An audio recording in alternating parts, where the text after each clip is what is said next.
Hello everyone, welcome back to my channel where today we're going to continue our VaatiVidya Dark Souls 3 lore reactions. We're getting into DLC time now, so we're actually starting with the first DLC, The Story of Ariandel. I'm very excited to go through this one. There's quite a few videos covering the DLC, and we're going to include them all in this one video. So very excited to get Vaati's perspective on the first DLC, because we have been getting quite a few of his videos that from the base game that talk about his hints for the DLC and what he thinks that they're going to be, and how he talks about, you know, how he thinks that Londor's going to play a huge part. And while both DLCs do include more lore and allusions to Londor, we're not actually going there specifically, but it'll be really cool to get his perspective on the DLC. So without further ado, let's jump in. Let's check out these videos from VaatiVidya about Ariandel. The painting of Ariandel. Well, rotted scrap of it, that is. Ah, good old Gael, huh? Take it. Touch it. It's been so long since I've seen this cutscene because we saw it so early. Once he was a hollow slave, an undead warrior used as fodder in the bleakest of battles. Now he searches for a second Ashen One to enter the painting, for the tales tell of two ashes who'll burn Ariandel away. And then the ashes were two. Actually love Gael though. His story will have its time in the light, but not right now. Subscribe and look for these videos so we can give each character the attention to detail they deserve. But by the end of this video, you'll have a good understanding of the entire painted world and our place within it. Neat. Rejoice, my new friend, for this is a true haven of the forlorn, the cold and gentle painted world of Ariandel. Quick, go along. Find one for yourself. A sweetly rotting bed to lie upon. Ariandel, like the painted world of Ariamis, has always been a place for forlorn souls. Almost all of the beings here have a story that belongs in the outside world, something that they're keen to forget, and a story sad enough that it would cause them to get sucked into the painting. For example, these warriors are the followers of Farron, and they should look familiar. Their pointed steel helms mark them as a set of warriors from the undead legion of Farron. Farron and its watchers fell to ruin, of course, but the followers survived, forlorn. That's really cool. With a home fallen to ruin and compatriots dead or corrupted by the abyss, it's easy to understand how they were pulled into the painting. Also pulled into the painting were the Millwood Knights, an order said to fight hand in hand with the earth itself. Mate, these dudes are fucking strong. They are tough boys. So you're climbing that tower to take out the bowman, making your life hell. Yes. Here in this tower you'll find the captain's ashes, and these sort of allow you to piece together the missing chunk of the Millwood Knights story. Long ago, when the Millwood Knights lost the forest they called home, they began a journey so long that even thoughts of their sworn enemy washed away, replaced by a vision of a cold and brittle wood. Interesting. We'll talk about their sworn enemy, the loss of their forest, and how that led to their journey to the painting soon. It's one of the more tragic stories. Finally, you make it to the bridge and to the chapel of Ariandel. Well, This guy was really interesting. He was so cool. bell tolls. And yet you've slipped into the painting. I love this guy's voice as No well. matter. If you've lost your way, the words of Lady Frieda will guide you. Now go on inside. Show respect and listen carefully. Frieda, Frieda, Frieda. Sir Vilhelm, a knight completely loyal to the lady inside. Welcome to the painted world of Ariandel. I am Frieda. I have long stood beside our blessed father and the rest of the forlorn. But forlorn thou seemeth not. Ashen One, I know not the missteps which led thee to this painted world. I just realized something that's really cool is I'm going to be experiencing maybe some of this dialogue for the first time, because we got different dialogue because in our playthrough, my first playthrough, we got the Lord of Hollows ending, so a lot of the dialogue that we were getting in this DLC, and I can't remember DLC 2, but I think DLC 1, specifically with this dialogue with Frieda and Vilhelm and stuff, is we had specific references to Londor and stuff like that, which was really, really cool. But I don't know if that's going to be included in this video. So while I obviously don't have a perfect recollection of all the dialogue that we got, but I do remember that, which I thought was a really neat thing. So we'll see if that's included in this or not. But thy duty is all, and thy duty lieth elsewhere. Return from whence thou camest. I presume it visible to thee, the bonfire here in this room. I remember her saying this stuff, and then Faded thing. she makes references to go back and do your Londor stuff, please. Oh, yes, there is a thing thou shouldst by rights possess. Ours is a chance encounter, to be sure, but perhaps it was meant to be. Let this be a remembrance of this cold world, a thing to help thee bear thy duty. Now, return from whence thou camest. Thou'st a place in that world, and that alone is cause to rejoice. Essentially, please fuck off.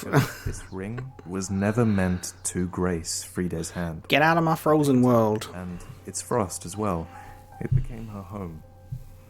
Lady Frieda has spoken, has she not? Get out of the No painting. longer and be gone. There is one thing you should know. Inside the cold painting, curiosity could be your cross. I wonder if Vaati will pick up on any of the Londor dialogue, or if that's included in these videos or not. Within the snow are the crawling, crow-like corvians. And these corvians are markedly different from the corvians we've seen before. These ones are pitiful. They're dragging their defilement along with them, and they're barely even a threat. I think that this easy gameplay sequence is meant to reinforce that. Further along, we meet the creature that likely crippled them. This is a corvian too, but it's a corvian knight. Does it look familiar? It has the same body structure and this same peck move as the crows of Velka did in Dark Souls 1. That was a great transition. When we find the Corvian Knight weapons upon the rooftops, they reveal that the Corvian Knights became infatuated with Sister Frieda, the woman we met in the Ariandel chapel just now. Like her, these creatures embraced the rot and swore to protect the painting from fire. This decision was what led them to execute their own brethren. And their brethren clearly had other ideas about fire and rot. Oh, well, there is nothing forlorn about you. You must be the other Ash, I suppose. Oh, finally. This character really interests me. We didn't find them after we finished up with the DLC, but I think we missed them. Make the tales true, and burn this world away. So I hope we see that in this video. You've seen the rot that afflicts our world, but That's such a cool entrance for that Corvian Knight. and buried the flame. After we had all made up our minds, too. So, please, grant us one wish. My lady must see flame, and you have only to show her. Oh, please, it must be you. The chosen one. Be frightened of timidly rotting away like those fools on the outside. This dialogue Totally almost killed this character too. really starts to take shape here. This is a tale of fire versus rot, and the Corvian at the start with the feathers, he told us to embrace the rot and accept it. But Gael told us that this world needs a proper flame that will burn the rot away. This creature tells us that once they all made up their minds to burn the world away, rot and all. Unfortunately, Frieda came along and convinced the father otherwise. The Millwood Knights, infatuated with Frieda, betrayed their brethren and enforced her rule. Frieda asked us to leave this place, and Vilhelm threatened us to. They fear the second ash, because, according to the tales, it is the second ash that heralds the flame. So, it's our job to find the rest of the secrets in the painting, and they're very close by. I've seen your kind. Yeah. This fight was cool. Every fleeing man must be caught. Every secret must be unearthed. Such is the conceit of the self-proclaimed seeker of truth. But in the end, you lack the stomach for the agony that you'll bring upon yourself. From his items, we learn who Vilhelm, the Knight of Londor, really is.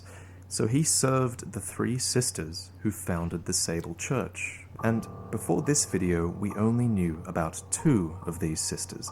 We talked a lot about them in the Hollows of Londor video, go and check that out. So there was Lillian, the youngest, who first spoke about a lot of their miracles.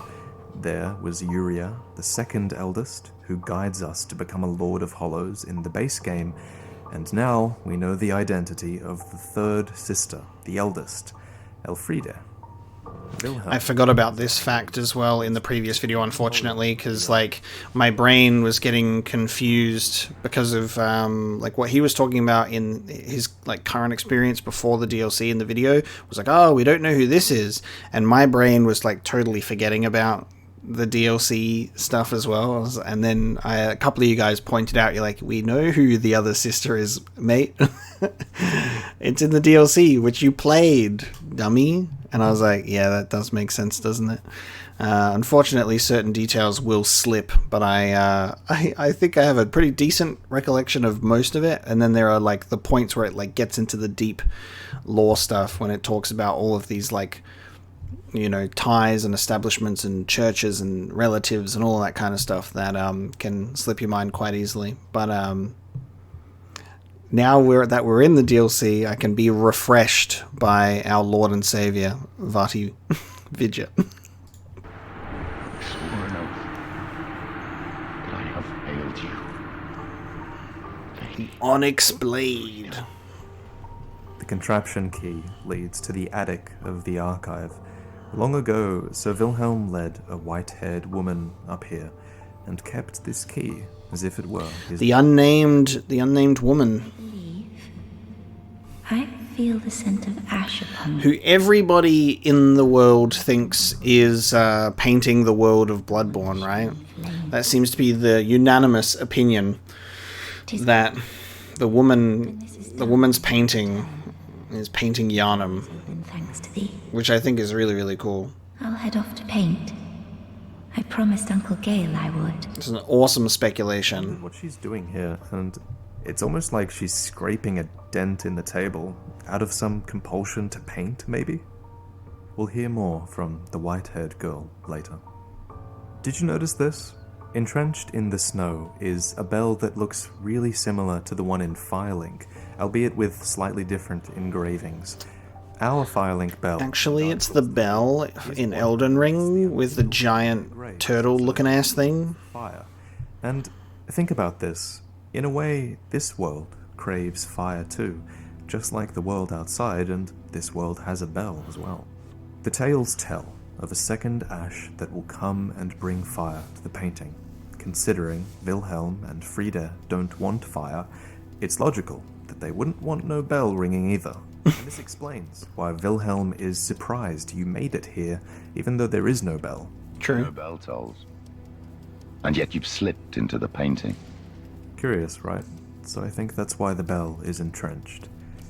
And past Vilhelm, below Elfriede, in the heart of the mountain, is this huge concentration of... Oh my god, yeah. I hate this place. Amongst the flies, the only way to unlock the vault behind Frieda. a lever that looks and functions identically to the one in the painted world of Dark Souls 1 rotates a statue of a woman holding a young child, and it opens the way. As ashes will be, ever seeking fire. Frieda just like watching us just be like, what the fuck are you doing? Where do you think you're going? Flame. Dear flame. My flail. Bring me my flail. Do you think is this the same voice actor as Old Man Macduff from Dark Souls 2? What stops thine ears? Flame, dear flame. My flail. Right away. Right away. Let me whip myself, please. God, it's so terrifying to look at your face, sir. He's like, hi. Frieda to me, please. It's like, hey, while you're here. Dost thou not see the flame flickering once again? Soon blood surge. I can see it. Cue one of the greatest boss fights of all time.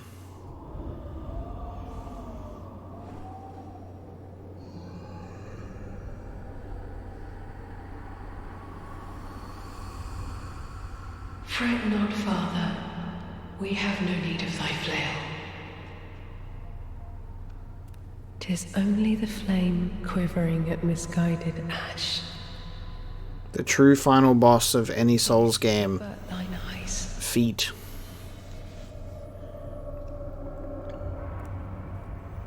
So fucking cool, man. I will snuff out these ashes for good. Still just like goosebumps from Frieda. Damn good boss fight. And for most of us, I think it's going to help justify how short the DLC was. This first phase is tough, mainly because of this trick. Such a cool moveset as well. Oh my god, it's incredible. Knowing that this woman is running towards you and not 100% sure where it's going to come from. But once you get over your fear of this move, it actually becomes her weakness. You get the timing down, you figure out where she tends to move to in her invisibility, and then the match swings in your favor. Frieda was the first Ash to enter the painting, but together with the Good Father, they chose rot over fire. When she disappears, most of us said, holy shit, just like Priscilla, right? Priscilla is taking after her. I've mentioned that Elfriede was a sister of the Sable Church. The woman in the painted world with a scythe. What I mentioned is that she renounced her former life and discovered a people she wished to protect in the painting, assuming the precise form that they yearned for. So she became this polite, scythe-wielding lady of the painting.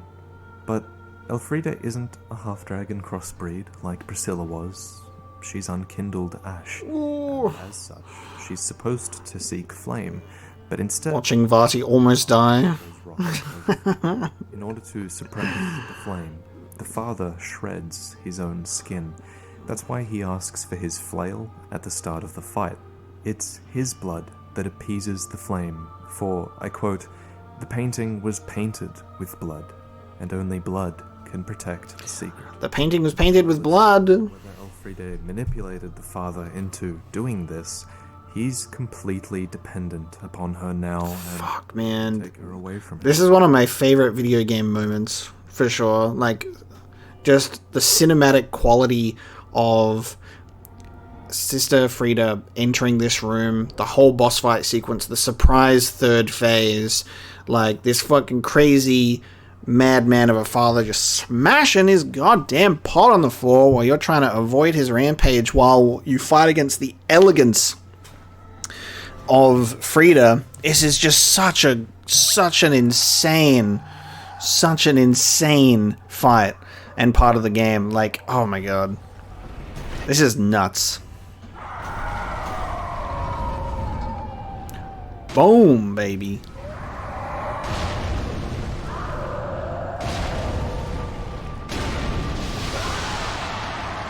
Well, if you didn't want a flame before, we certainly have a flame now.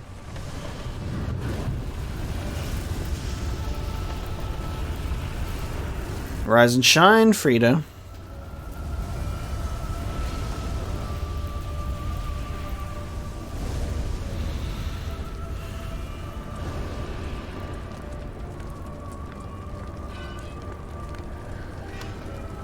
I love that Vaati's letting this scene breathe as well, and just showing it all in its glory, because it's fucking good.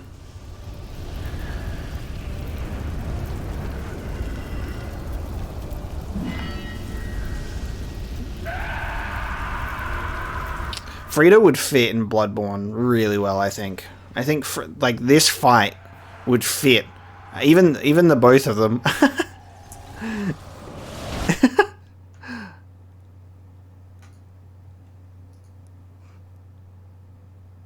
If he is an All-Father Lloyd, I'll dislike one of my videos. Father, not Lloyd, disturbs the flame, and the flame brings Elfriede back. Which isn't too strange, considering the fire brings us back to life. Oh, that's funny. As an unkindled. And so, the two ashes... Boy's got jokes. ...causes the fire to flare. That's so cool! Going to see flame. By enraging... Oh, you died. We're getting what we want, in a way. Rip. At this point, phase 2 is tough. Upstairs now, in the chapel. Okay. The white-haired woman has returned to her canvas. He needs a break, guys. A new world to replace this one. Thou art ash. Thou hast a pact made with Uncle Gael, so I wish to tell thee all. Behold its size. This is my canvas. It's to be a cold, dark, and very gentle place. But first, I must see flame. A world born of blood. One day, it will make someone a goodly home. That's why I must see flame. From this, we learn that new paintings can arise when the old ones fall to rot. There was rot in the old painting of Ariamis, also, don't forget. There was the poison-spewing dragon. Oh, I thought that was my cursor. I was like looking at my screen, going, "Oh man, I've just had my cursor in front of the video this whole time." Vaati left his cursor on. There was the bloated monstrosities in an unchanging which is home to the terrible. Bruh. Maybe it makes a lot of sense. The cursor is just at random points in the video. That's so funny. That's so distracting. Undoubtedly fell, but Father Ariandel is said to have restored the painting. Oh right, the statue does turn around there to open the door. And that's right. To ever let go of his painting, and so the rot took over, but they embraced it. Yet a new creator lies waiting. This character's dump truck, though. Those who aren't kin to fire cannot paint a world. Those absorbed by fire must not paint a world. Vaati just fucking peeping.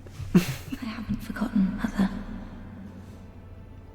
So, with the white-haired girl in mind, we kill Ariandel and Sister Frieda once more. Oh, you skipped the fight, huh?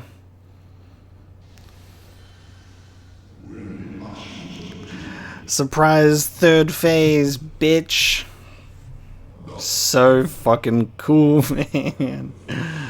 Oh, wow. This little event here is worthy of an entire video. The Black Flame, man. But for now, what is Black Flame? Well, it's indicative of the abyss that lies within man, described as the impenetrable fires of humanity. We'll leave it at that for now. So for those of you who did this spoiler-free, how incredible is this moment? A 3-phase boss. Me, I did. Empty, a full health bar each time. Nuts. And completely demoralizing. Oh, Gael got fucked with the scythe. Oh no, he got the scythe executed. Slower character pacing of the Dark Souls series. Best way I found to beat her. My first. There we go. There's one of our slight Bloodborne references which prevented me from reacting to Dark Souls lore earlier. That literally name drops Lady Maria. But with the slower character pacing of the Dark Souls series. Interesting. Slight references to Bloodborne are going to be littered throughout. Was to try and keep Gael alive in round 2 so that we could stunlock her together in round 3. And then Gael gets his throat sliced. I decided to behave. I got her low enough that I could take her out with my relatively underpowered character. And that is the end.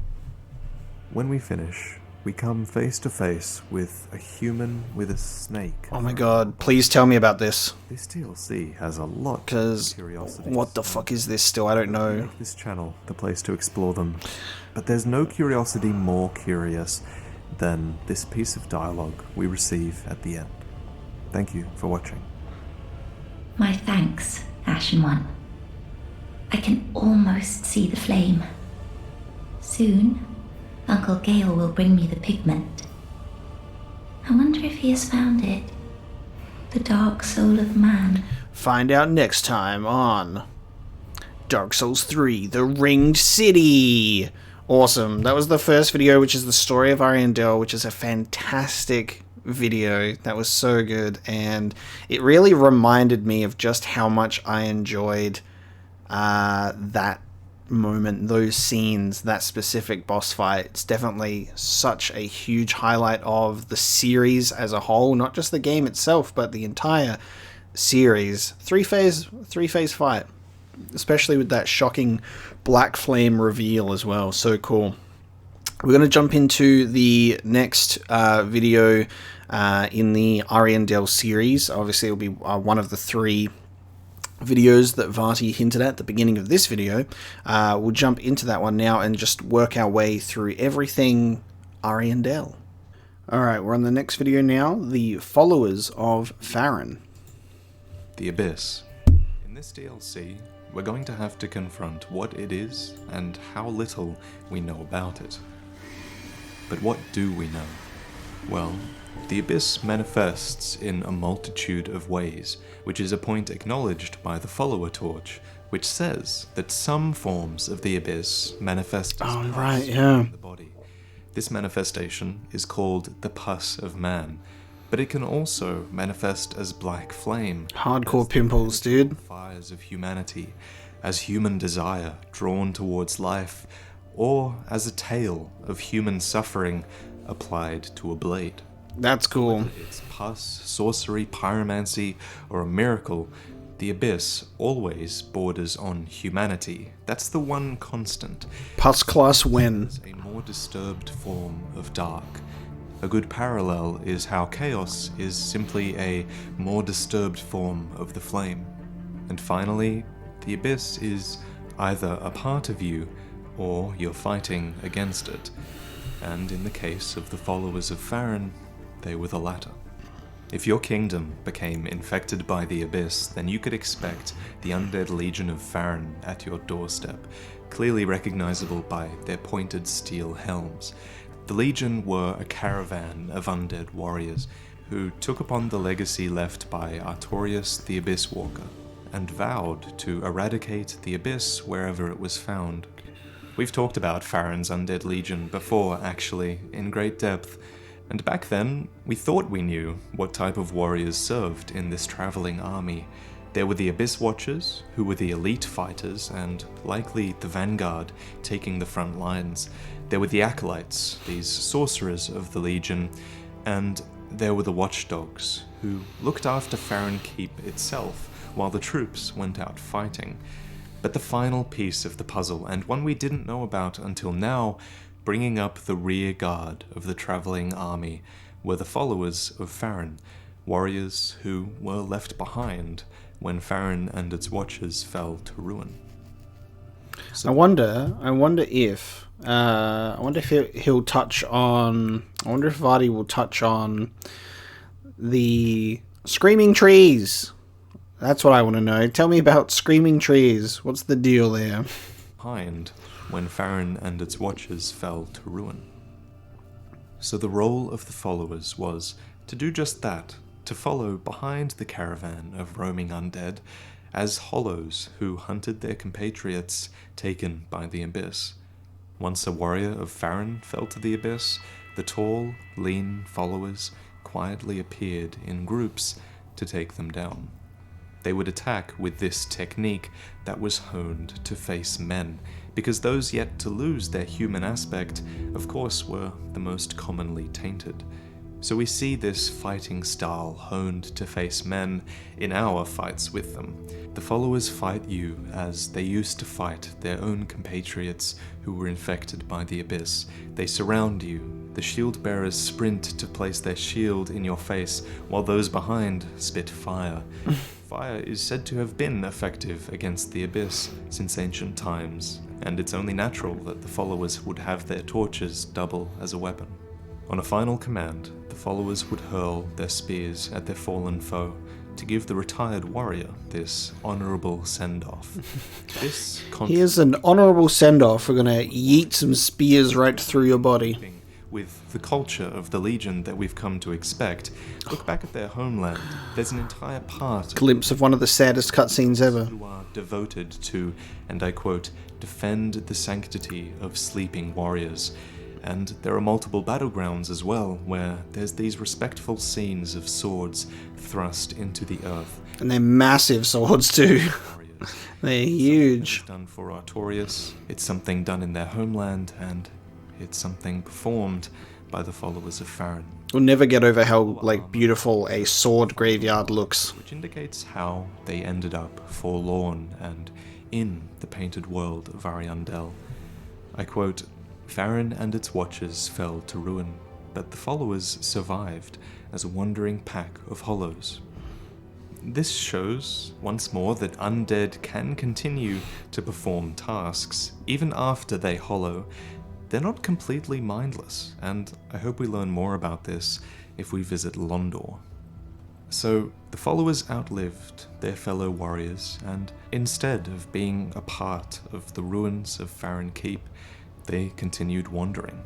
Forlorn, hollow, they were drawn into the painting, where they quietly rest beside the trees and the wolves. At least until unkindled ash comes to kill them all, promising fire for Ariandel. Fire for Ariandel. Hey guys, so I run a Patreon. That's cool. And give people a little bit extra in return for their support, and that's things like having access to videos a little bit early, streams, you can get the art I commission as a wallpaper, things like that.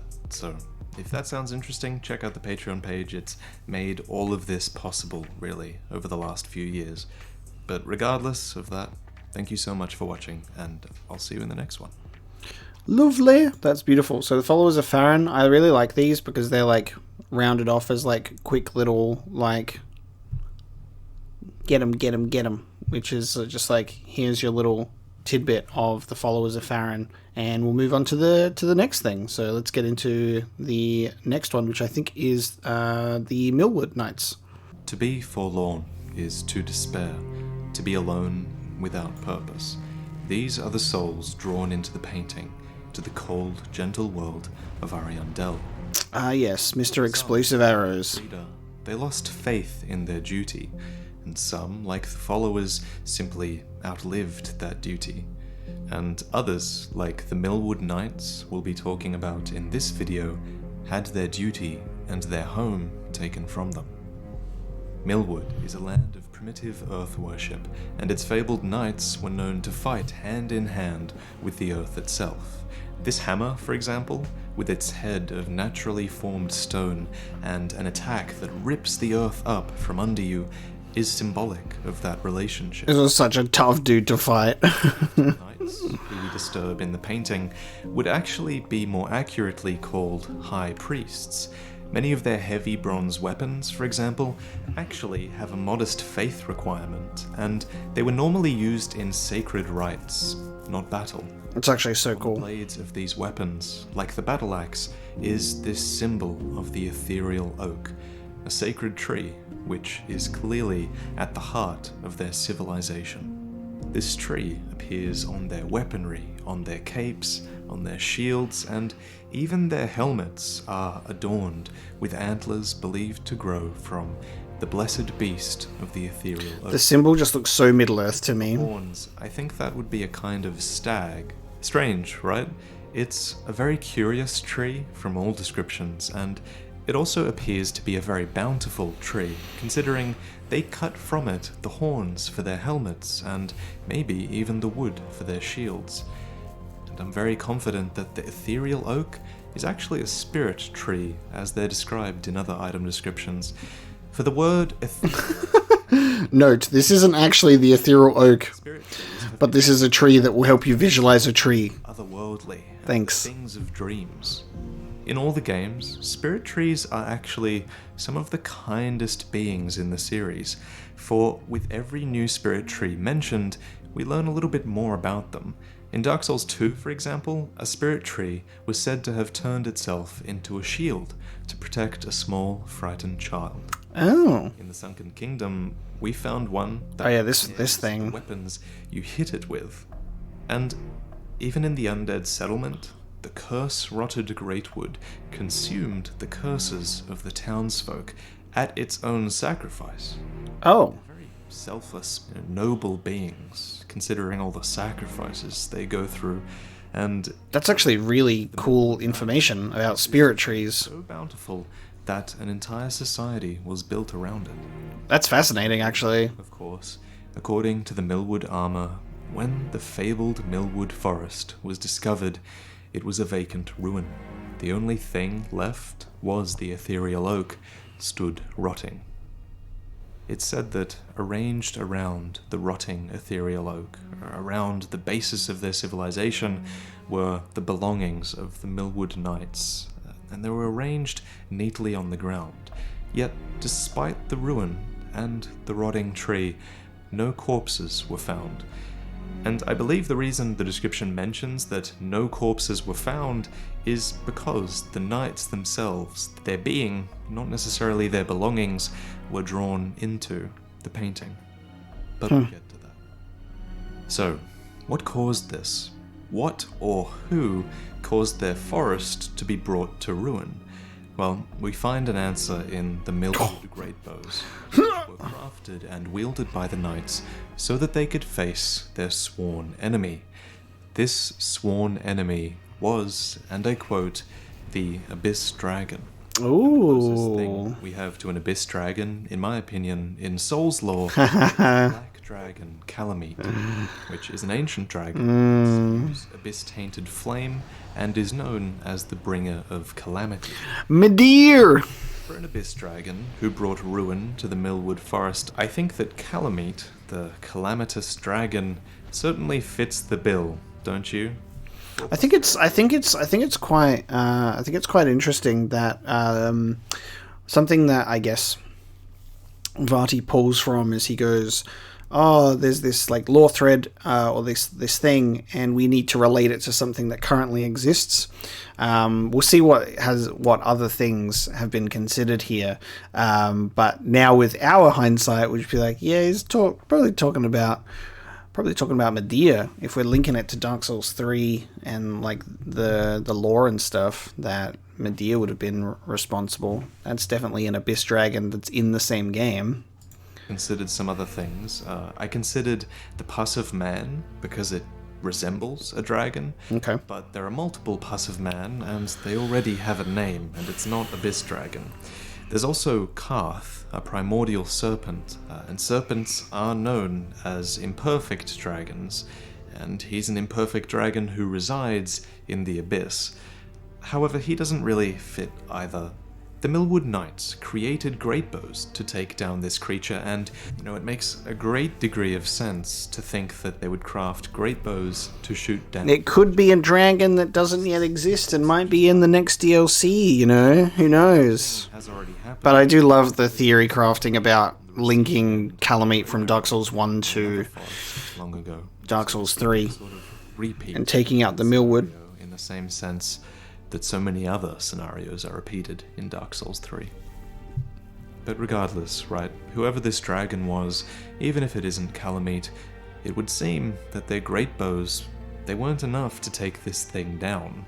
The Millwood Forest was brought to ruin, and according to their captain's ashes, the Millwood Knights lost the forest they called home and began a journey so long that even thoughts of their sworn enemy washed away, replaced by a vision of a cold and brittle wood. I'm so curious about Vaati doing Medea's lore. Into the painted world of Ariandel, and they likely found a home to wash away the trauma of their past and the terrible things they'd seen. A safe place, at least, until the unkindled ash comes to kill them all, promising fire for Ariandel. Fire for Ariandel. For Ariandel. Hey. Nice. That's cool. All right, the Millwood Knights complete, and then I believe there is a third video as well that also links into this that we'll watch now as well. When the world rots, we set it afire for the sake of the next world. It's the one thing we do right, unlike those fools on the outside.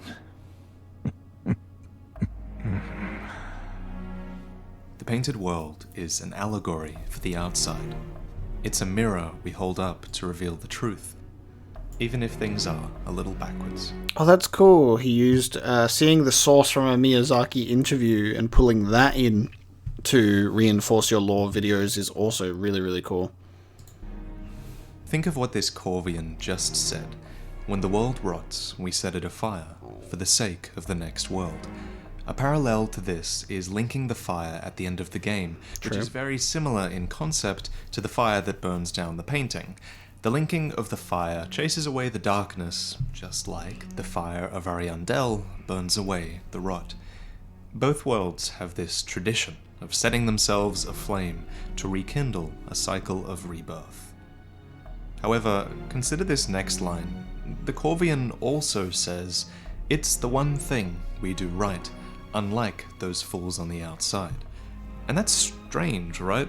Because last I checked, those fools on the outside, they loved linking the fire. They have an entire kingdom devoted to it. So why is this corvian saying that they don't do it right in the outside world? That doesn't really match up. If these parallels are correct, then surely they are doing it right. Let's try again. Perhaps rot isn't the parallel to darkness.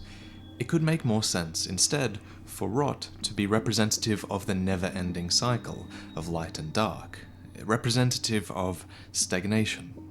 And in this comparison, the father bleeds to satiate the flame, just like the unkindled is sacrificed to satiate the flame on the outside. Okay. And at the end, a new painting is created, but this time it's created with the dark soul of man as the pigment, just like the first flame can be usurped by the dark soul of man, finally allowing the world to progress to the next stage. I like this set of parallels a little bit more, don't you? I am so terribly frightened of timidly rotting away like those fools on the outside. Another line about those fools on the outside. Painting and despair is the one thing they all have in common. One such example is the first corvian we meet upon our arrival. We've all seen terrible things, but you're safe now. Let it ease your burden. Ariandel will make a fine home for you. So, go on ahead. Find one for yourself. A sweetly rotting bed to lie upon. There are 3 types of corvian we talk about in this video. There's the humanoid ones that look a lot like Father Ariandel, there's the corvian knights, and there's the crawling corvians, both of which look much more crow-like.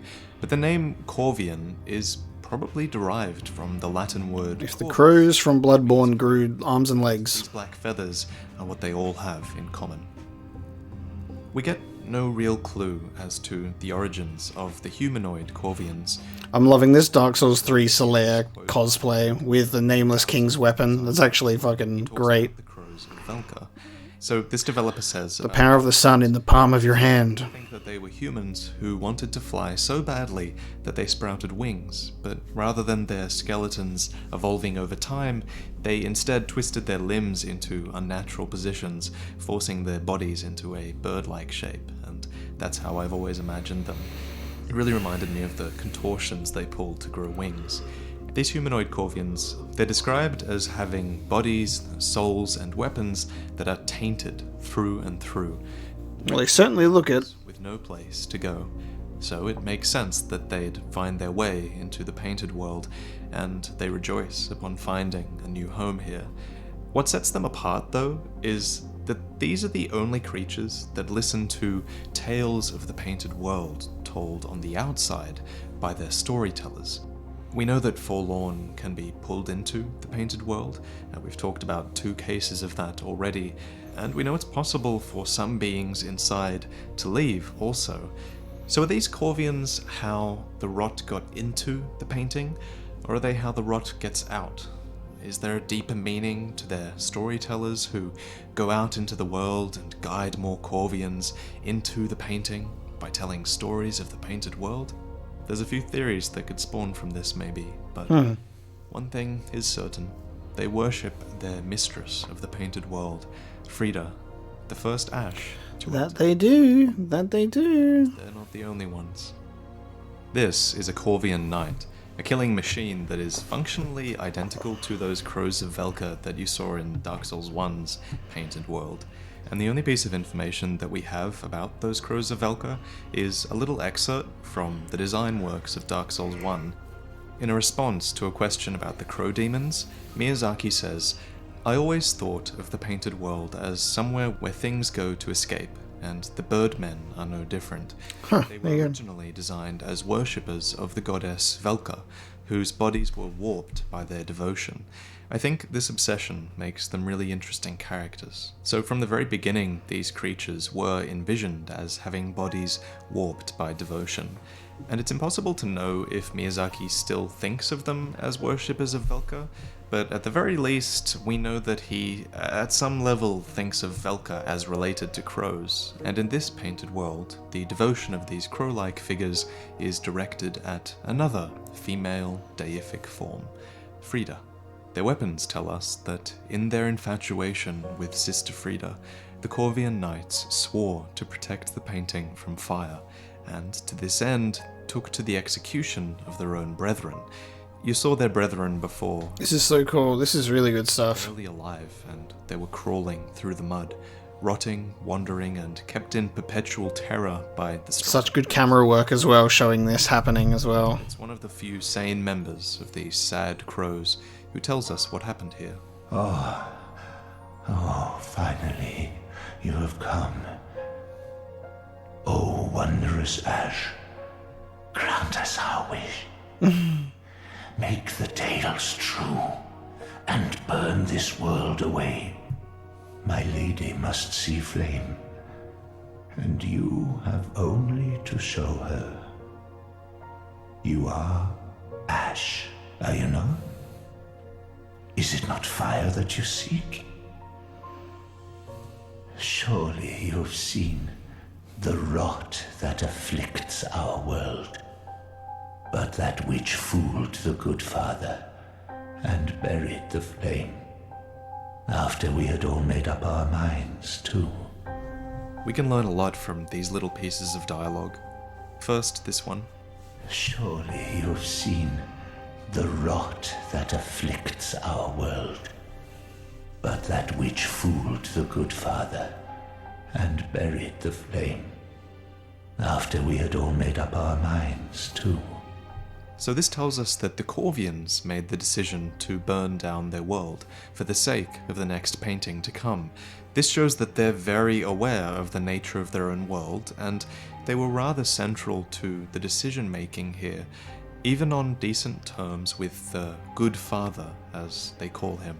They blame the witch Frieda for fooling Father Ariandel into burying the flame, but another item description says that Father Ariandel and Frieda chose rot over fire together, so maybe she didn't fool him as much as the Corvians would like to believe. The second interesting thing is this line of dialogue. Make the tales true, and burn this world away. This line made me wonder, who tells the tales in this world? storytelling is obviously a big thing. We learned that from the storyteller corvians in the outside world. But personally, I imagine these stories coming from Father Ariandel himself. And my main bit of evidence for that is when he says,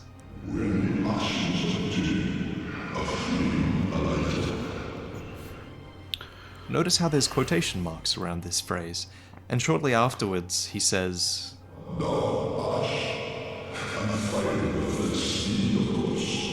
and the quotation marks are gone. Ooh, So interesting. here, in Phase 3 of Frieda's boss fight, I believe that Ariandel is interpreting the tale the way he wants to. He's saying that Frieda's black flame... This is actually really, really cool, like him picking up on the subtleties of dialogue Instead and of the world burning punctuation and grammar really alluding to maybe he didn't their deeper meanings. but the tales go as far back as Father Ariandel. That's neat. was the creator of this world. And lastly, My lady must see flame, and you have only to show her. the painter that we've taken to calling Aria is known to the Corvians, and clearly they know her as the girl who will usher in the next world, born of what happens here. So it makes sense then that Frieda would hide her away. It makes sense that we would talk about her next. So subscribe. See you in the next one. There we go. Alright, so I guess next time we move into... Next video is learning about her. Let's jump in. The secrets and lore of Ariandel continues. This one's really cool. So this one's called The Slave Knight and the Painter. So very curious to see what lore information we're going to get from this one. Let's go. There are fascinating questions in this video. Let's get some answers. There are fascinating questions in this video. For example, is Gael kneeling to the statue behind the altar? Who is his merciful goddess of the forlorn? And what is the white-haired woman's dark soul of man? Let's see. All these questions and more in the Ringed City. The gods, it was the work of the painter Ariamus, hung in Anor Londo, and home to beings like Priscilla, whose abilities the gods feared. At some point, though, we know that this painting fell, for Father Ariandel restored the painted world, and the cycle of paintings began anew. Of course, there could have been many paintings and painters in between these two worlds of Ariamis and Ariandel, because the residents of this painting clearly understand that eventually their world must burn, lest their painting stagnate and rot. That's a line of thought that only really comes about if they've had generations go through this. And yet, Ariandel decided to eschew tradition. He embraced rot, buried the flame, and decided instead to satiate the flame with his blood. And so the next painter had to be tucked away in the depths of the painting, never to paint the next world, never to see flame. Tasked with concealing this secret child of the painting is Vilhelm, loyal knight of Frieda, who is the tyrant of Ariandel. I've seen your kind, time and time again. Every fleeing man must be caught. Every secret must be unearthed. Such is the conceit of the self-proclaimed seeker of truth. A lot of talk for a man who's about to get his cheeks claps. For the agony that you'll bring upon yourself. Frieda was the first Ash to enter the painting, yet instead of seeking flame, she embraced the rot along with the good father, and she entrusted Vilhelm with the key to this library. And within this place are what seemed to be secrets of the painting. As a tyrant, as Frieda, you want to hide history, you want to hide origins, and I think this place, this library, is where a lot of that is hidden. Perhaps these books hold the histories of the world. Maybe the destroyed statues hide an important identity, and certainly Vilhelm guards the white-haired child, who is the key to the future of the next. I love that his black flame sword is such a good... the black flame on his sword is such a good little tease of what's to come with the Frieda fight, actually. Frieda. That's really cool. The white Him harnessing the power of the black flame right in front of your very eyes. Aria, in keeping with the tradition of painters named this way. Okay, that's cool. I like that. I feel the scent of ash upon thee. Thou art the one of whom Uncle Gael spoke. The one to show me flame. 'Tis good. I'll head off to paint. I promised Uncle Gael I would. Uncle Gael. The Japanese text actually confirms that she doesn't mean uncle in the literal sense. Rather, Yeah, but she it's means more of like uncle a, in the yeah. familiar old man sense. That's how I kind of Important felt because like the it was. parentage of Arya is something worth going into a bit later. But for now, let's tackle Gael's curiosities, and he has a ton of them. Gael was once a slave knight, which was a warrior used as fodder in the bleakest of battles. And perhaps he still is one, because that same description mentions that slave knights were never relieved from duty, despite their twisted bones and blackened skin. And bizarrely, we never actually get a clue as to what a slave knight's duty could be, nor what entity they were beholden to for this duty, as it's called. Additionally, slave knights were clearly downtrodden, yet they were given lavish red armaments, its fine craftsmanship a symbol of honor.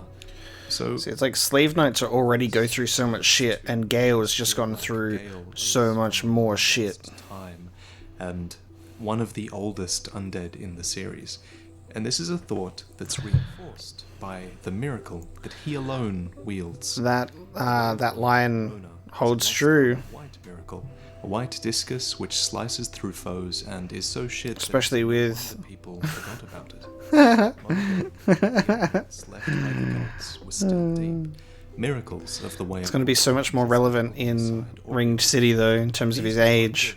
That existed in Dark Souls 1 at the Age of the Gods that appeared in other people's worlds whenever you cast a miracle. The description goes on to say, those who yearned for the long-lost Orioles fully believed that they would return one day. The long-lost areolas. This way of white miracle in the Corvian settlement, in front of their church altar. And this is an altar that looks stunningly similar to one on the outside in the Cathedral of the Deep, which was a church of That's no coincidence. the same place where Gael, the ancient, duty-bound knight, says his next curious line of dialogue. Merciful goddess, mother of the forlorn, who have no place to call their own, please bear witness to our resolve. Fire for Ariandel. God, how fucking good is Dark Souls lore, and how good it connects with everything that gets established. It's so good. Kindle flame. So who is this merciful goddess? This mother of the forlorn, who Gael still believes is watching over them? Perhaps she's the clue to understanding Gael's motivations? I'll list 3 strong candidates, so let me know which one you think is correct. First, Kaitha, the goddess of tears. I came across this suggestion in the comments of a missing dialogue video, and I love the theory. It drew my attention to the fact that Gael may well be kneeling to the figure behind the altar in the cleansing chapel, which is a statue that's repeated all throughout the Cathedral of the Deep. The woman is clutching her face, almost as if weeping. And this ties in nicely with Kaitha, who is the goddess of tears. Damn. Is mentioned in the blue and red tearstone rings as a mourner of loved ones and of the undeserving dead. We don't know too much about her motivation. That's not bad. That's not bad. We know that she was famously worshipped by Morn and his archbishop, both of whom hail from Karim. And that's pretty much everything we know. But additionally, as Stella Elite points out in the comments, the cathedral is a former Way of White church, and the Way of White now has a home in Karim. Damn. And Gael is related to the Way of White, so you can see the connections here. Okay, The real okay. question is, can she classify as a merciful goddess, as a mother of the forlorn? Well, followers of Kaitha, they provide comfort to the suffering, and a goddess of tears certainly qualifies her to be a merciful mother of the forlorn, don't you think? But the links do stop there, and we've never really had a clue as to Kaitha's motivations, and she certainly doesn't have a relationship with anything in the painted world. That's still not bad. Velka, goddess of sin, does have a connection. Instead of a claim through the way of white, Velka instead is more directly related to the painted world. For example, in Dark Souls 1, there was a black pardoner set that was found within, and the crows were originally envisioned as servants of Velka in the design works, though it is possible that that part of their design has changed. But at any rate, Velka certainly has a relationship with the Sable Church, and it makes a degree of sense for Velka to be invested in the opposite of what Frieda wants, since Frieda was a member of the Sable Church who abandoned the church. There are also destroyed female statues that have loose-fitting robes and one hand outheld, which is quite similar to the statue of Velka in the settlement. So does Velka fit as a merciful goddess? As a mother of the forlorn? I think you could see her that way. I want Vaati to go into the Snake Lady statue as well. I don't know what the hell's going on there. Tucked away in the undead settlement for absolving sin. Can you go so far as to call her a mother of the forlorn? That's more of a stretch, but we really know so little about Velka that you can't rule it out. As for the last candidate, Priscilla, she's certainly not quite classified as a goddess, but she's very much a mother figure, and based in the first painted world. As such, she likely wouldn't tie in with Gael's hollow slave duties, but at the very least, we should discuss Priscilla's relationship with the child Aria. Most notably, Aria's scaled skin and her red slitted eyes. Oh wow! And this quote. Oh wow, I have not seen her up close before. That doesn't necessarily, I mean the eyes, definitely, but the details here, I saw that and that just looks like dry skin to me. But this, with the eyes, it doesn't look like scaly in a sense. It looks like it could be like, I don't know, especially if she's trapped in there and they want to maybe like not have her like move, or she doesn't have a lot of movement in there, that maybe it's just like, you know, skin damage. But the eyes are a very fucking curious thing right there. Oh, that's really strange. Those who aren't kin to fire cannot paint a world. Those absorbed by fire must not paint a world. Wow, and so this is a Priscilla quote as well. I haven't forgotten, Mother. Admittedly, there have been a lot of paintings between this one and... Hang on, I just need to not talk and repeat this section, because I don't know if that was Priscilla talking or whether it was Aria. I think that was Aria. Ariamis. So, like so many other things in this video, it's up to you to decide if we can even guess at Aria's parentage. Red slitted eyes, like Priscilla's green ones. And this quote. Those who aren't kin to fire. Okay, I got confused because it says Priscilla's green eyes and this quote, so I thought he might have been saying both of those things were Priscilla, but I'm pretty sure this is Aria's quote. Cannot paint a world. Those absorbed by fire must not paint a world. Don't worry. I haven't forgotten, Mother. Admittedly, there have certainly been a lot of paintings between this one and Ariamis, so, like so many other things in this video, it's up to you to decide if we can even guess at Aria's parentage, or the identity of the so-called merciful goddess, mother of the forlorn. So what do you think? My thanks, Ashen One. I can almost see the flame. Soon, Uncle Gael will bring me the pigment. I wonder if he has found it. The dark soul of man. The most curious and tantalizing at the end of the DLC. It's probably driving Vaati mad at this point. The video in the same way. Similar to how man can usurp the first flame, Aria is also looking to paint the dark soul of man upon her canvas as the pigment, though she doesn't have it just yet. Gael is out there searching for it. Maybe it's the final piece of his duty. But where does he intend on finding this? Where indeed? does the dark soul of man take? Is it as little as a simple humanity fragment, or as large as a soul of man akin to the soul of Cinder? As usual, we're left with more questions than answers, and at the end of the DLC, no less. And From aren't exactly known for making sequential DLCs, since you can purchase these separately, so I have a feeling we're going to be left to figure this out for quite a while to come. So what will the final DLC hold?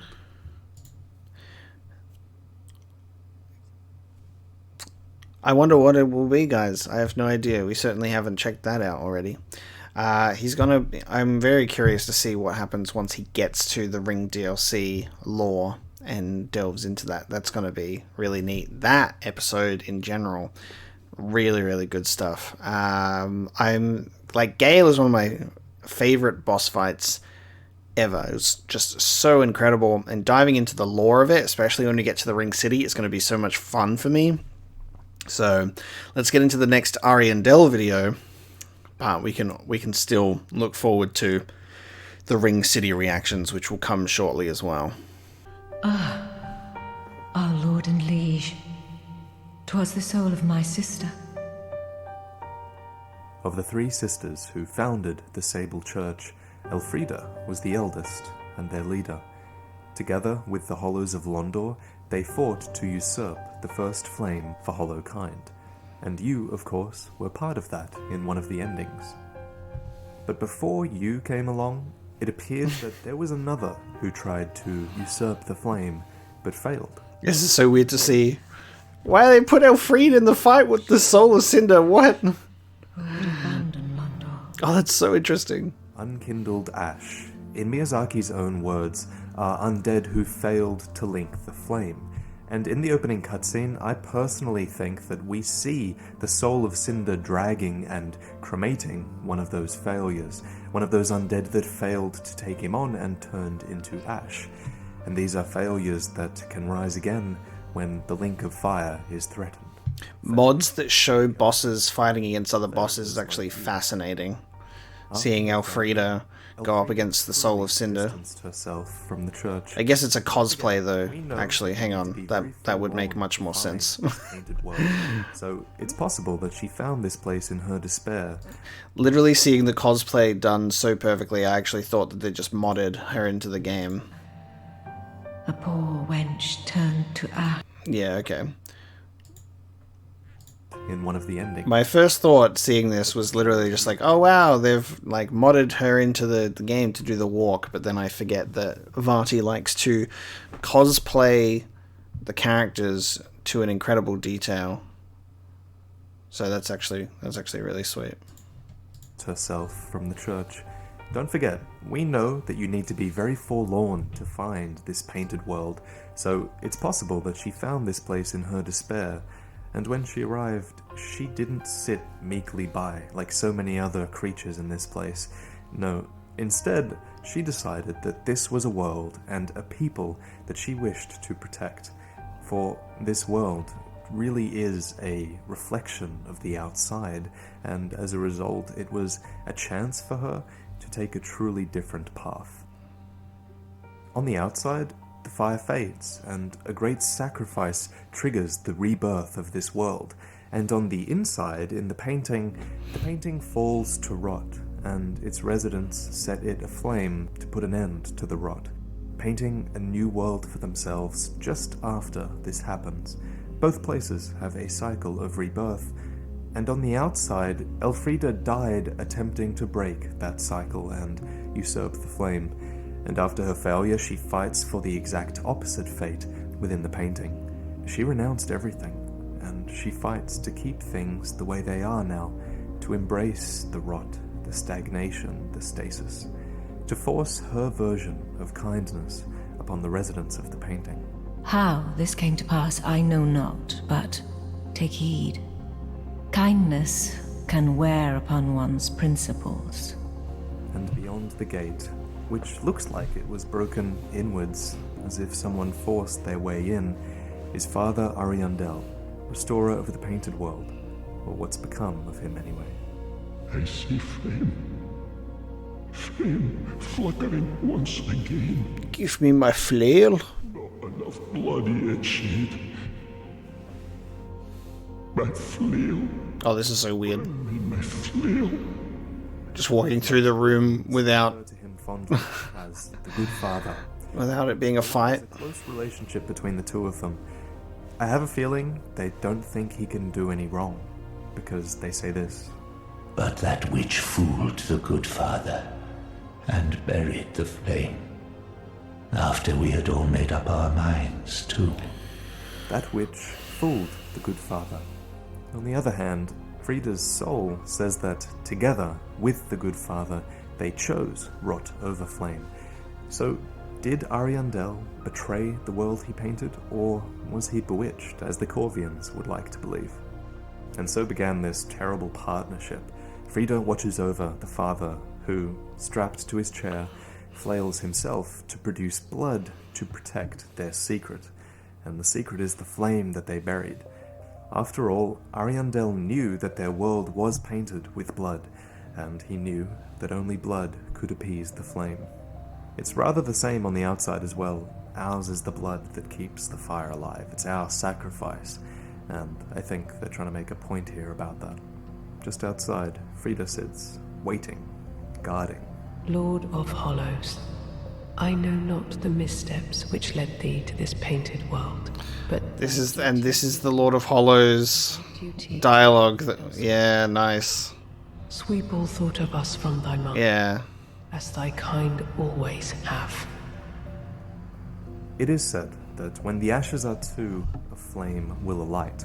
So Frieda and Vilhelm, they want you gone, because they're hopeful that they can avoid conflict between the two ashes, for conflict could easily prove that prophecy right and rouse the withering flame.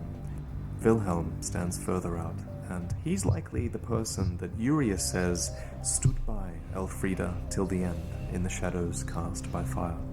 You look to be unkindled. No bell tolls. And yet you've slipped into the painting. In the outside, the fire-link bell tolls when the link of fire is threatened, and it awakens the unkindled from their graves. Here, too, it seems that a bell is supposed to draw unkindled into the painting, or it would if it wasn't buried in the snow here. I'd say that Vilhelm and Elfrieda have something to do with that. Your Lady Uriah's Lord of Hollows. Cool. Yeah, it's really cool seeing the Ventari no longer and be gone. seeing the Londor dialogue come in here as well. And for Londor. Yeah, that's nice. Sir Vilhelm, renowned as a cold-blooded hangman, once served the three sisters of the Sable Church.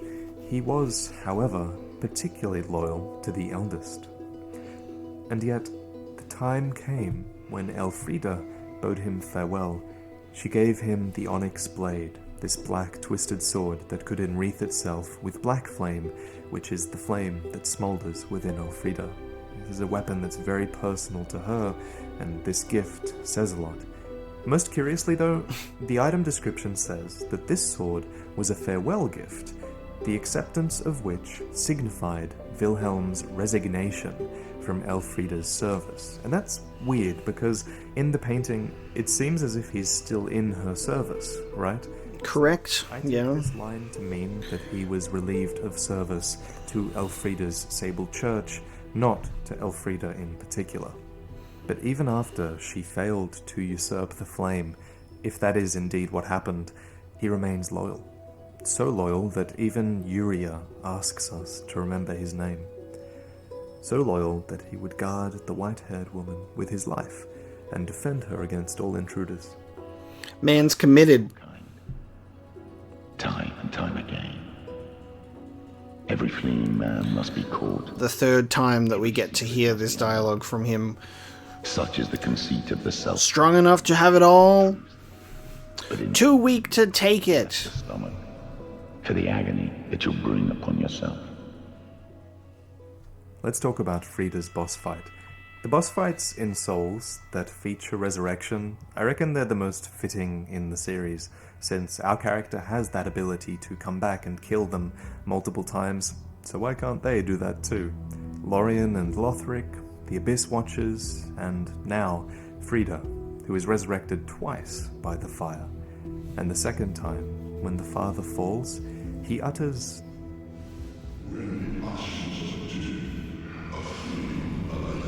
Yeah, and he uses the fucking quotation marks. as he appears to be quoting the tale that everyone in this painting repeats multiple times. We're getting like, we are getting some slight repeats, I guess. Frieda is resurrected by the flame. We are getting some slight repeats in terms of like what lore Vaati is covering here, which is fine. Like it's fine to get that, because this is a separate video dedicated to Ariandel and Frieda. So obviously we're getting a bit of like rehashed information to cover, but it's being worded slightly different, and there are little different pieces of lore to glean from this. But we're in like a period where we're like, especially with Sister Frieda, we're kind of milking her dry at this point, because we've kind of gotten all that we can. Maybe this is obvious, but I think that Father Ariandel interprets this tale or prophecy as meaning when the ashes are two, the black flame within Frieda shows itself. Yeah, so we're getting like updated perspective on these scenes as well from Vaati, which I think is really cool. Rather Frieda alight than his world be set aflame. Of course, Frieda really is destined to fall to us in the end. Because she's a scrub. We've met two founders of the Sable Church now. We've met Elfrida, the eldest, who lost herself in the painting. We've met Uriah, in search of her true Lord of Hollows. Will we meet Sister number 3? Sister Lillian. No. Assumedly, this could be her in the final cutscene, right? Do you reckon we'll go to Londor? It seems logical because the usurping of the fire, that ending, is one of the rare times an ending has felt like the series is progressing. And like these two. Questions related to the nature like Lillian and Uriah. And the origins of the undead curse. I could really see Londor holding some answers, but I've definitely been wrong in my DLC predictions before, so let's just wait and see. I'm going to be a bit more conservative with some of my assumptions. So, I'll see you next time. Merry Christmas, guys. That is so weirdly timed. A Merry Christmas from Vaati, and also from me. That's so interesting. Reacting to a video that was posted on December 23rd in 2016, and I'm currently reacting and putting this video together for you guys on December 22nd, 2021. Isn't it weird how time works? History repeats itself, you know. Let's move into I believe the final DLC, Ariandel DLC related episode from Vaati, so we can round out our lore reaction. So this is the Curiosities of Ariandel, so I think this might cover some sort of like leftover information. I assume that he'll go down to the lower level of Ariandel, so we can see the optional boss fight take place as well, because he hasn't covered that yet. Let's see. Where have you gone, sweet child? It's cold outside, so awfully cold. Where have you run off to? I'm here, sweet child, right here. You're cold and you've no place to go. You're mine, sweet child. Oh, it's gonna go into the tree ladies, see? I need to know. You know you've no place to go. This piece of missing dialogue almost certainly belongs to the crawling tree. Oh, wow. Unique amongst all her sisters. For as you approach in-game, you can hear her weep. Scrapped dialogue and stuff like that, and removed elements of the games is also really, really interesting too. Present in the missing dialogue you just heard. Clever. Wondering, who then is her sweet child with no place to go? Guarded by the tree. The painter. The two spells left behind by the young sorcerer Sulyvahn. It reads, Sulyvahn was born and raised. Yeah, I remember this stuff too. This is crazy. His frigid homeland, since he had not yet experienced loss.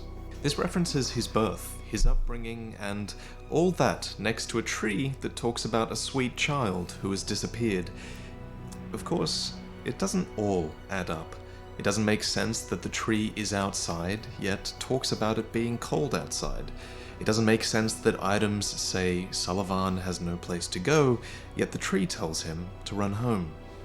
I'll be honest. Well, that's why it's cut dialogue, probably. About Sulyvahn, because we didn't actually get a chance to talk about him in the previous videos. We learn a little bit more about him in the painting, and I think it might help us understand. God, he's such a cool fight, isn't he? He's such a good fight. Essentially one big mirror to the linking of the fire. So it's no surprise that Sulyvahn may have been quick to grasp the nature of the outside world. Within the painting, the residents pride themselves on their ability to paint a new world once their existing world has fallen to rot. And in a way, Sulyvahn sets out to do that same thing on the outside. The outside, too, it's rotting to these endless ages of fire. And Sulyvahn does fight against that, in a way, because he joins forces with Aldrich, this being who has dreamt of an end to the Age of Fire, and of the beginning of the Age of the Deep Sea. We'll get to that in a second. Going back to the painting, while he was there, Sulyvahn was classed as a young sorcerer, with sorceries that were clearly inspired by his homeland. However, the items read, ironically, he did not belong in this place of belonging, as he had not yet experienced loss, unlike the others in the painting. So he left for a similar environment, but a different world. Irithyll, located in the Boreal Valley, was where he discovered the profaned flame deep below, where he found his ambition, where he became the Pontiff, eventually usurping the old gods from Anor Londo, and eventually taking the Frozen City for his own. He then goes on to provide refuge for Aldrich, a Lord of Cinder who abandoned his duty to link the fire, and even offers him Gwyndolin, a god of the old royalty, to devour. And I think knowing his origins flesh out the character a little bit more. They help us understand the man who settled in Irithyll, why he might have rejected the rotten linking of the fire, and eventually how he probably wanted to be a part of a new world, just like the corvians of the painting. Moving on, this is a texture of the murals in Ariandel, courtesy of Menno Barten on Twitter. Now, Jake, the Ashen Hollow, managed to find some hidden text in this texture. I'm going to give you a few seconds and see if you can find it too. It's really interesting because a piece of lore that I do know, information that I do know, which has been scattered throughout my comment section for quite a while and in Discord discussions as well, was that Pontiff Sulyvahn was supposed to be the final boss of the game, which I think is actually quite fascinating in hindsight, considering how much lore is dedicated to him. I'm trying to see if I can see the text, and I think it's right here. I think it's just down the bottom here. It's here. Yeah, there it is. Forgive my pronunciation, but Sasumono to Nigerit Sabusu Mono roughly translates to stabber and crusher. Forgive my pronunciation, but slaughtered Japanese. The subtitles are great. Thanks to our resident translator, Loremaster Noja. How cool is that? Hidden Japanese text, huh? The treasure hunt is that the two figures are clearly called Stabber and Crusher, perhaps internally by From Software, which True. is probably not intended for our knowledge, to be honest.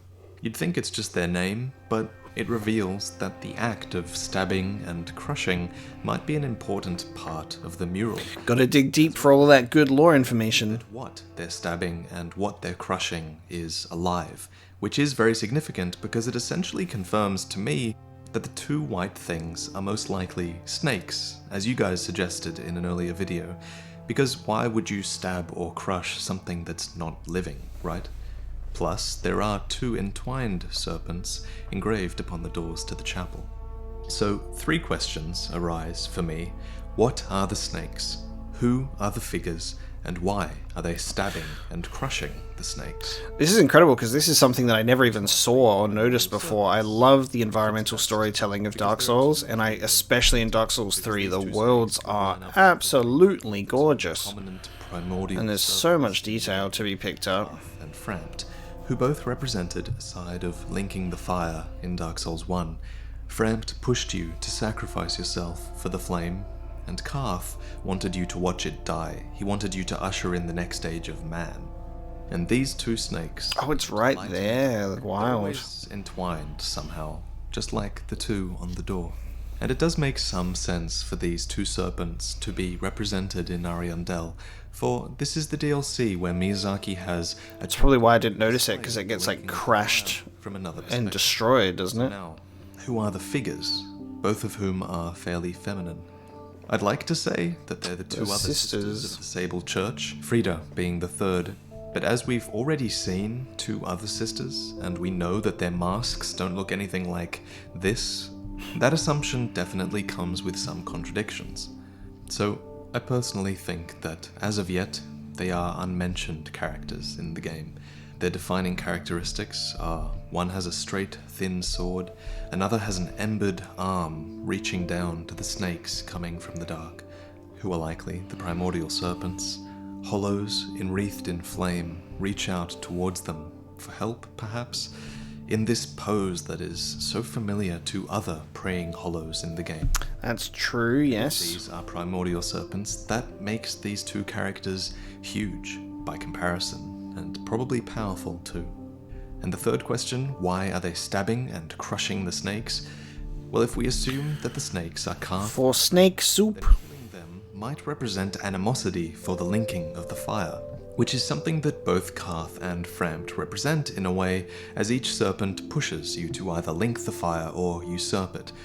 And Frieda is unkindled. She's someone who failed to link or usurp the fire, and she fled to the painting after that failure. In my opinion, she'd be quite okay with the deaths of Frampt or Karth, and the depiction of them within this place makes a bit of sense with that context. Of course, just because I've mentioned the most likely explanations doesn't mean it's right. Next, the woman in the tens of paintings scattered around Frieda's chamber. I think it's clear that it's Frieda herself depicted, as the location and the pose is the same as where and how she sits in real life, hands clasped, with a round table by her side. It's like she's posing for these pictures, which were presumably done by the painter upstairs. But why have so many done? Well, there is something special about the paintings made by the painter. She needs to make sure she's got the perfect angle. Creating the next world. Maybe Frieda wanted to affirm her position here in this world with a bit of the painter's power. But we know she sent this painter away, eventually. Maybe she wasn't happy with her depiction in these works. Maybe it has something to do... You made me look bad. I'm gonna imprison you forever now. No more painting for you. The fire was unavoidably linked to Frieda. No matter how much she despised it, she couldn't separate herself from it in the end. In one picture, in particular, Frieda holds a tablet in her bandaged hands, with a knight depicted upon it. This knight has a helm that's unlike anything we've seen in-game, but it also has what looks like the woolen pauldrons of the Farron set, and what looks like the plume of the Nameless King behind it. I'm reaching here. Those two things are related to each other, but I'm still reaching. We were never meant to look this closely at this Mystery Knight, I think, so for now, I guess I'll just keep an eye out for anything looking like this in the future. Okay, that looks cool. And Uria's dialogue saying that we should remember those that stayed by Frieda's side until the very end. I think it would make more sense for Vilhelm to be depicted in this picture rather than this Mystery Knight, but that's just my take. Finally, the textures reveal a burn on Frieda's face, and along with the bandages... Cursed textures. There. These are burn marks from linking the... Frieda, you're looking gorgeous tonight, baby. More questions remain that might never get answered. Questions like, what is the Abyss Dragon mentioned in the downfall of the Millwood Knights? No idea, dude. What is the snake statue hidden Yes. in the back of What Ariandel's is that? chamber? And what is the I Dark need to Soul of know. Man, which is the biggest cliffhanger a piece of DLC has ever left us on? I think as From prepares their final piece of DLC for the Dark Souls series, and as it increasingly looks like we're going to visit a city of hollows, I think that we're going to have to come to terms with the fact that we may never have these questions answered for sure. We'll see. But regardless, it's been damn fun speculating. He loves the speculation. I want to say that we actually have more of a community starting over on Patreon right now. So everyone who gives $1 now has access to the Discord channel, which has been so much fun. There's a place you can show off your art, like Emily Hickinson's work. You see here. Pog Vaati. There's lore discussion, you can link music, pictures. If you're looking for a Dark Souls community to be a part of, I'm having a blast with this.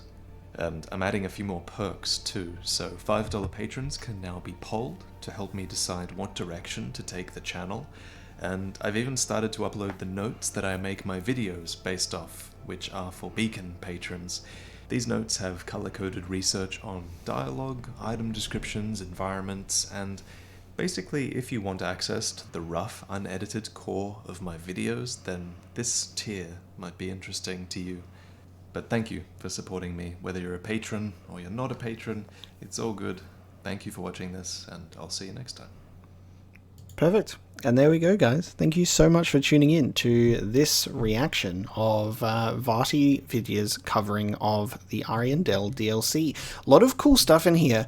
I was actually quite fascinated for most of this viewing that I very rarely had something that I needed to add or expand upon with my own experiences, because I was just very immersed and fascinated with a lot of the things that he covered here and what he was speaking about, and speculation and assumptions that he was making and linking it to other things, which is always so cool to really like get the lid blown off of a couple of things. There's a lot that we've been able to sort of piece together throughout the playthrough itself, but then coming into these videos is always very exciting to get shown a perspective or asked questions that you'd never considered before, which is always really a lot of fun to go through. So I hope you guys have enjoyed the reaction video to the Ariandel DLC coverage, and we'll move into another video shortly for the Ringed City as well,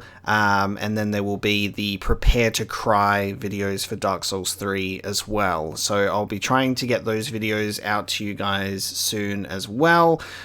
This one, like I said, Merry Christmas, is around Christmas time while I'm currently away with my family, so I'm making sure I've got videos set up and being posted while I'm away for a few days in the meantime to cover that gap. So thank you so much for watching. I'll try and have some more Dark Souls 3 lore reactions out to you soon, and then we can get on to the Bloodborne lore reactions as well. So very excited for those. I will see you in the next video, guys. See you then.